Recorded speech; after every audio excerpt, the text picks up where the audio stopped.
The World Scout Jamboree has opened in South Korea. The event takes place at Saemangeum, Jeollabuk-do province on the country's west coast, bringing together some 40,000 teenagers from 158 countries. The organizers of South Korea's World Scout Jamboree are promising to salvage the event despite a record heat wave. 4,500 British Scouts and volunteers had already pulled out of the 12-day event, blaming high temperatures and unsanitary conditions at the camp. Officials say at least 600 people have fallen ill since the start of the 12-day festival, the first since the pandemic, suffering from heat stroke and other heat-related ailments. Blanketing the Guan region of South Korea is stopping tens of thousands of scouts coming together, representing 158 countries. South Korea made the decision Saturday to press on with hosting the World Scout Jamboree despite warnings about the extreme temperatures. In 2023, as tradition in the scouting movement every fourth year, tens of thousands of adventurous young people from across the planet came together to celebrate the 25th World Scout Jamboree.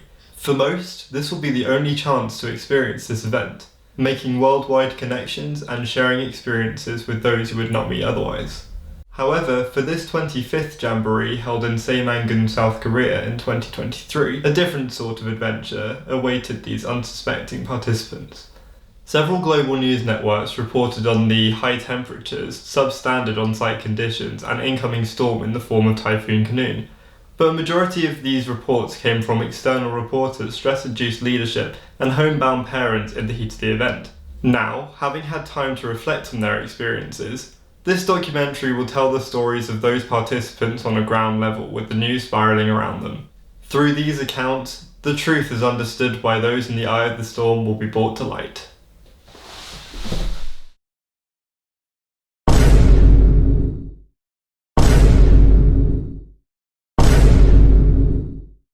In today's world, the Scouting movement is an inclusive international organisation that's expressed through the Scout Jamboree.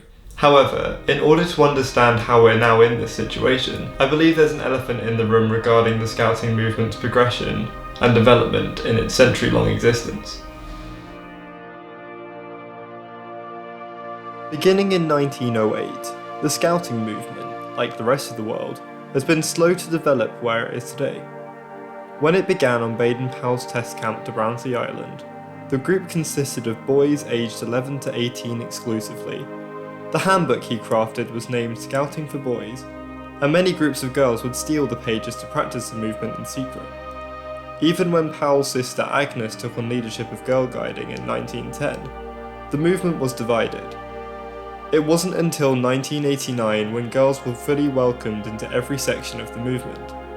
Now, in the UK, the number of girls joining units outnumbers that of boys. A group of Jamboree participants told me more about why they joined the Scouting movement. I've been in Scouts since I was 6. My sister joined when she was 6 as well, so I first heard about it when I was 4, and I was like, wow, I want to do that. So as soon as I turned 6, I was straight there, worked up through Beavers, Club Scouts, now an adult leader. Through my time in Scouts, I've noticed that we managed to do so many more activities that would have a higher budget, so that suggested there might be a little bit more going towards Scouts. I think also there has been more of a mix in terms of like guys and girls, because when I was in Beavers there were less girls in the group, whereas when we were on Jamboree I'd say it was 50-50 pretty much. I'm very happy that they started having both genders in, because otherwise some of my best friends I would not have seen at all. But yeah, I think it evolved with the times really well. Do you have any comments on how it is as an inclusive environment? It's always just accepted people for who they are, and if you're willing to do the stuff, then you'll get a reward back of just getting all this experience. Now with knowledge of the movement as a whole, to find the true difficulties of this global event, we must look at previous Scout Jamborees, for these events have very rarely been smooth sailing. Following the first Jamboree in 1920, held in Olympia, England, for 5,000 Boy Scouts from 33 countries, the Jamborees have grown over the years, crossing continents and running into several issues. The UK, being the birthplace of Scouting, has hosted the event 4 times, celebrating Scouting's 21st, 50th and 100th anniversaries.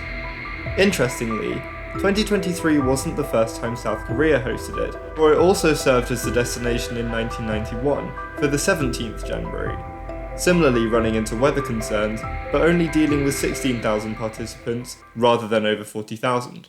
In the UK, almost 90 units endeavoured in a variety of training events, preparing their unit and allowing them to tackle issues such they faced.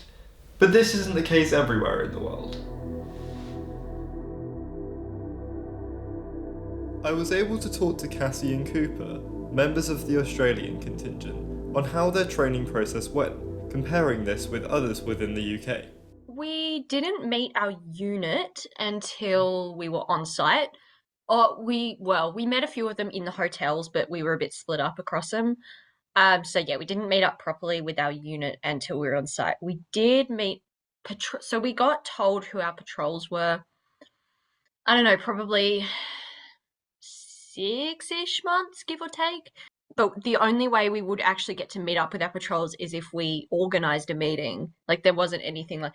But, you know, you've got, like, kids aged, like, 14 to 18. They're not going to organise. They're going to get the adult leader to do that for them, to, like, break the ice, right? We went on a couple camps, and we done a few nights down in, like, the city Adelaide, which is just at events that we all managed to go to. Nice. And was that as your whole unit or as your patrol? Just that. Oh, yeah. Just patrol. To be honest, I feel like asking, 20-odd teenagers to spend 2 weeks together without meeting each other for, like, living in close proximity was a bit, could have been done a bit better, I think, if we'd met up or at least had a group call or something. I don't know. We'd always have at least something once a month in person. I mean, it wasn't always a camp, but sometimes it was a day meet. Like, we had our first meet was in Winchester, and then the next thing I believe after that was a camp in Lions Copse.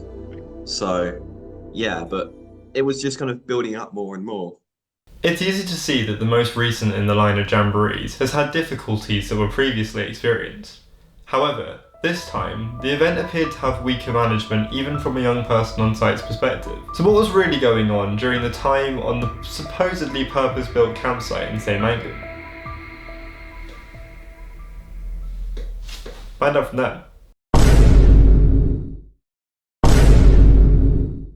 We arrived on site and our pitch had flooded, so we got moved to another one, and then we kept getting moved around because he kept giving us the wrong one.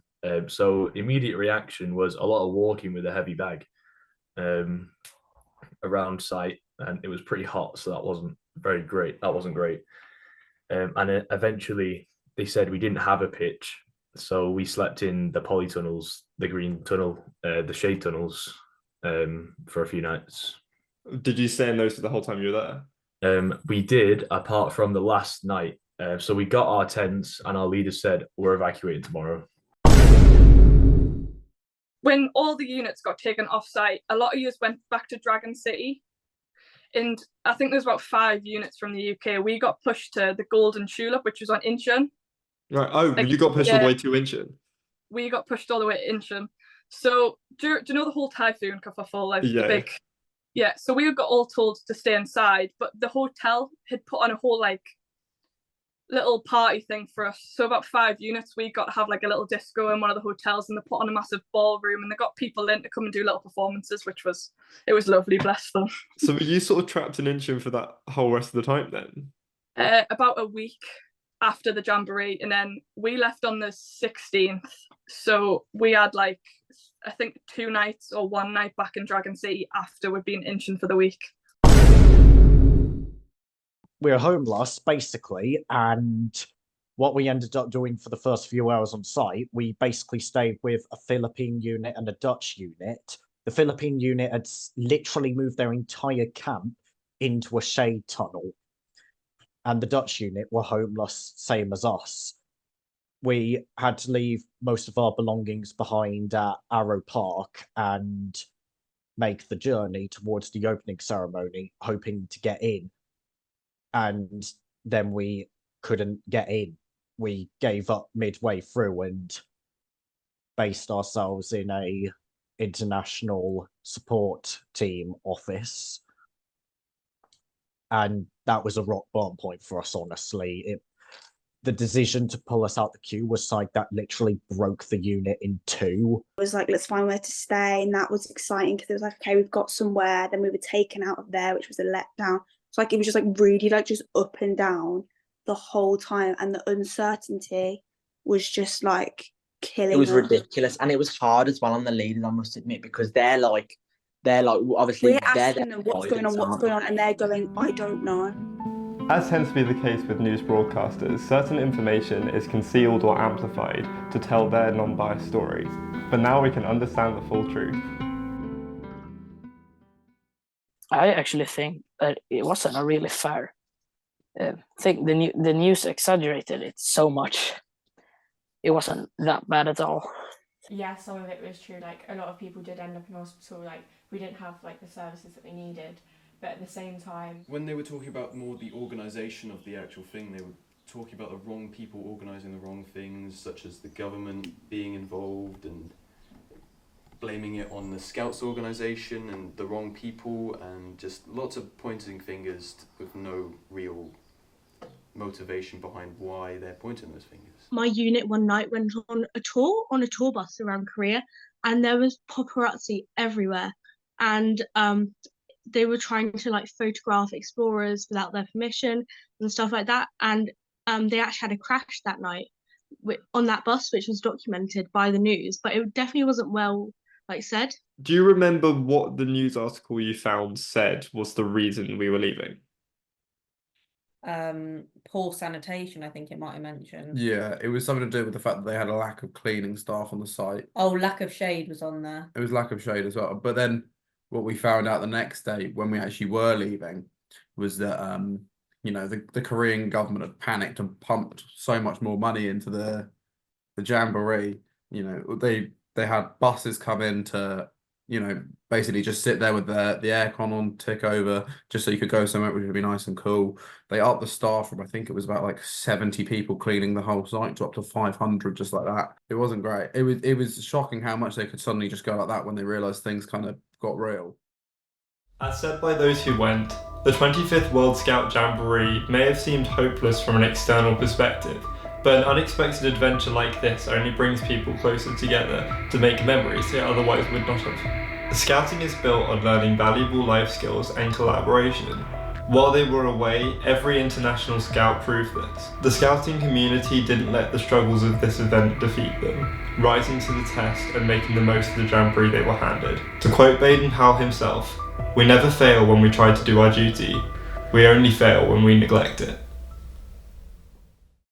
So even though this happened to our Jamboree, why would you still encourage people in the future to go on theirs? Even though this is probably one of the worst Jamborees to ever happen, in cases of having to leave early and all the circumstances, I'd still go back in a heartbeat. It's a great way to meet new friends and stuff. So I've got loads of mates in various different countries. So I've got mates in Argentina. I've gained so much. I've gained so many skills, so many new friendships. Goes right. I think it's still the resilience, just the life skills that it teaches. Because despite everything, I think I will keep saying it was definitely one of, if not the best experience of my life. Everything went wrong. It's such a big we have an exchange dinner with some Australians. It might not have been what was originally planned, but it didn't stop it being an incredible Jamboree.